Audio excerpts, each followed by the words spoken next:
Okay, so we are nearing the end of March, which means it's time to have a little look ahead at the next 3 months at some new releases that I think may tickle your pickle.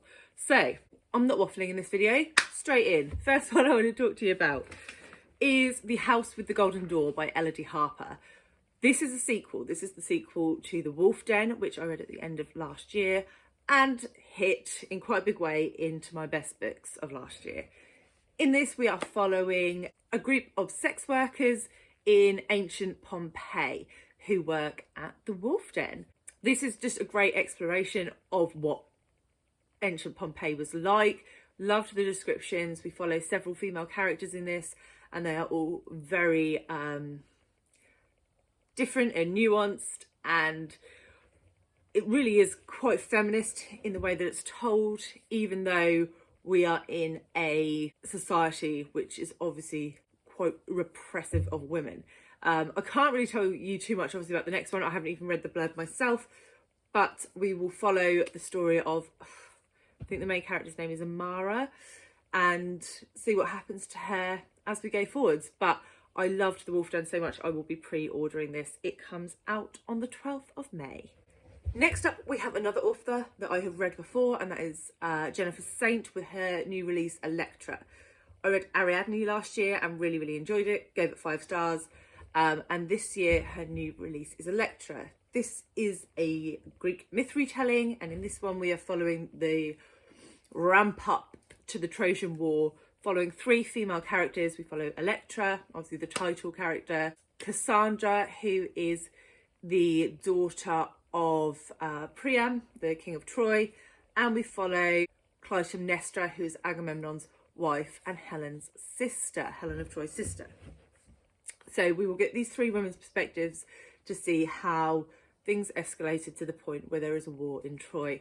I love all 3 of those characters from Greek mythology, and I can't wait to see how she ties this all together. But I really enjoyed her last release, so I'm very excited for this one. Staying in the realms of Greek myth, I have another one that I'm excited for, and that is Queens of Themiscyra.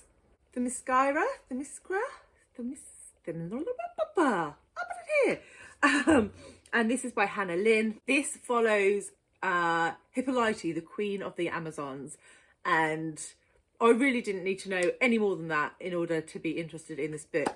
The author has actually reached out to me, and I think she's sending me a copy of the book, so I'm very excited and we'll be reading that very soon. But yeah, this is Hippolyte's story about what happens when some men arrive on the Amazon island. I know a little bit about the myth, but not loads. I won't go into detail because I don't know what's going to be spoiler and what's not. But an island full of warrior women, ancient Greece, sign me up. Okay, we're still in historical fiction, but we are moving to 1835. And that is The Language of Food by Annabel Abbs. This sounds really interesting. This is about a young woman who is trying to make her way as a poet, and she goes to her publisher and says, look, I've created this amazing poetry collection. And he's like, man, no one cares about your poetry. Write me a cookbook. Quite rightly so, she tells him to do one. But then she gets into some financial trouble and she sort of has to take up this piece of work. However, she cannot cook. So she has to enlist the help of someone else and learn to cook and create a cookbook.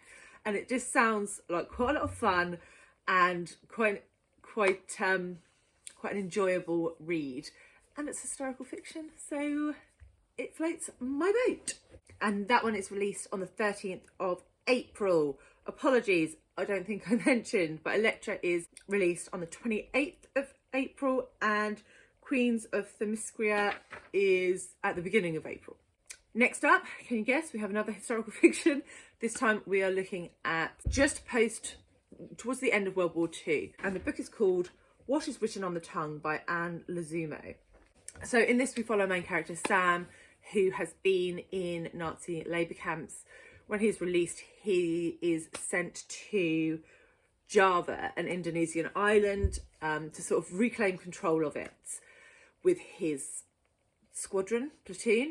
But when he gets there, things are a little bit politically charged. The Indonesian people want independence, and there is a lot of conflict.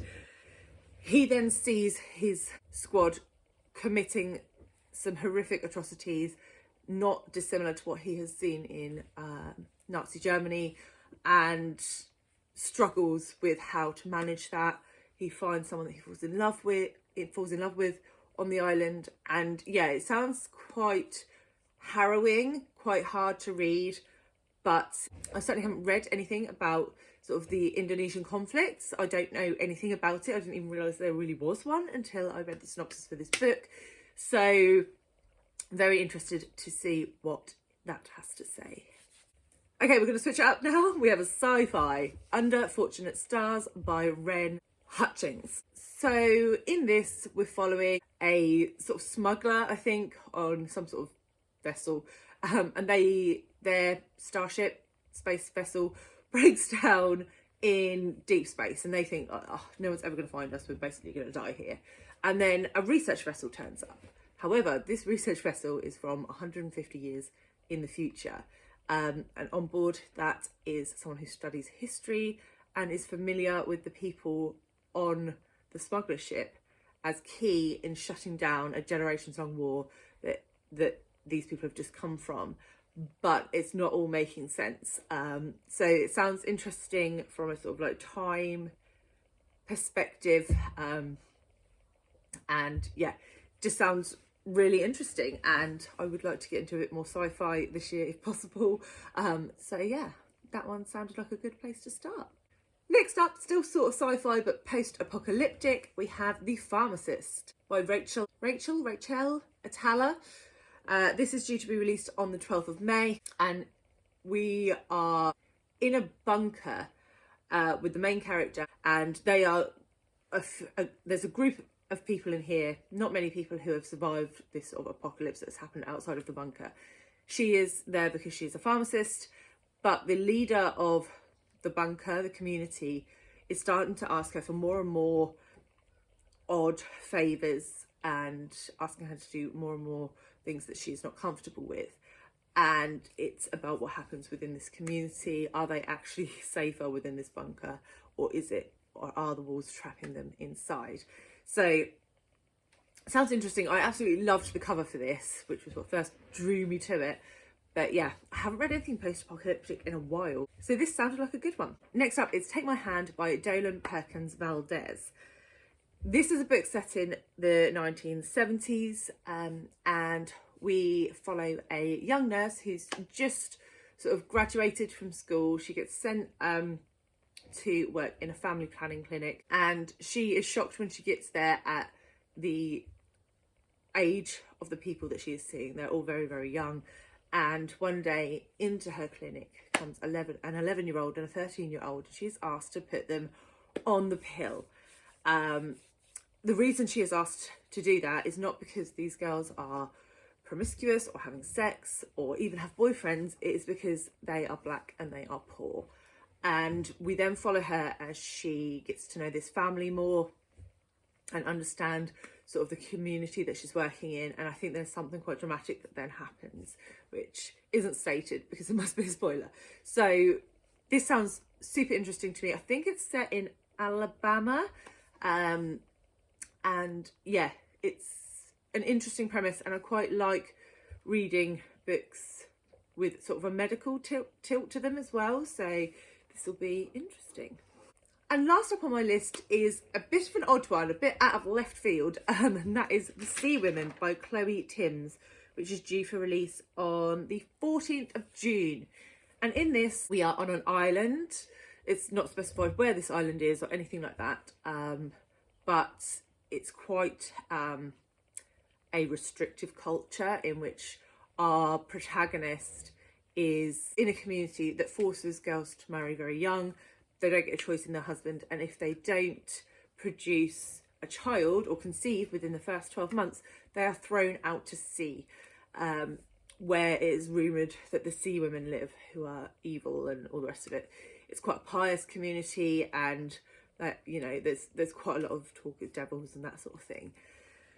So yeah, I don't really know any more than that, but it's an interesting setup. We can assume that our main character is going to get caught up in this rule about conceiving within 12 months, and what happens to the women that get thrown out to sea. So yeah, keen to give that a go, and that's it. That's 9 books, I believe, that I'm very excited for coming up in the next quarter of the year.